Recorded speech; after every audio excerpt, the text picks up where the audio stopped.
Ang update sa pagitan ni Mario Barrios at Ryan Garcia. Tara mga buddy at atin itong pag-usapan. So 5 araw na nga lang mga buddy ay magaganap na ang pinakahihintay natin lahat, ang pagtutuos ni Ryan Garcia kontra kay Mario Barrios.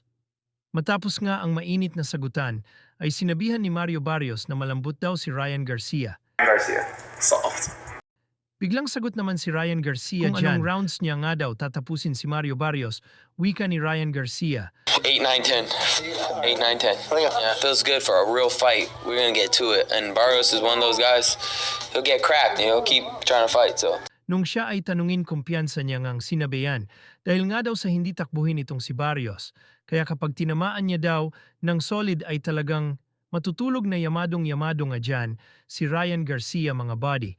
Kaya kung gusto niyo tumaya kay Mario Barrios ay talagang papaldo ka pag nanalo si Barrios. Sa kabilang update naman mga buddy, nung tanungin nga si Barrios tungkol kay Manny Pacquiao kung nirespeto niya daw ito nung maglaban sila. Sabi nga ni Barrios dyan, hindi naman daw dahil makikita naman daw sa laban nila. Bukod pa nga dyan ay pinakita naman daw talaga niya ang best niya nung sila ay maglaban. Sa katunayan nga ay nag-insayo ng matindi itong si Barrios at pinaghanadaan niya ng mabuti ang mga estilo ni Pacquiao at may kinuha pa siyang kasparing, yung katulad ng galawan ni Pacquiao. Halos patayan na nga daw nung makipag-sparring siya sa praktis niya kontra Manny Pacquiao. Pero nung naglaban na nga daw, sila iba na daw pag isang Manny Pacquiao ang kaharap mo wika pa ni Barrios. Medyo huli na daw kasi nung ma-pressure niya si Pacquiao.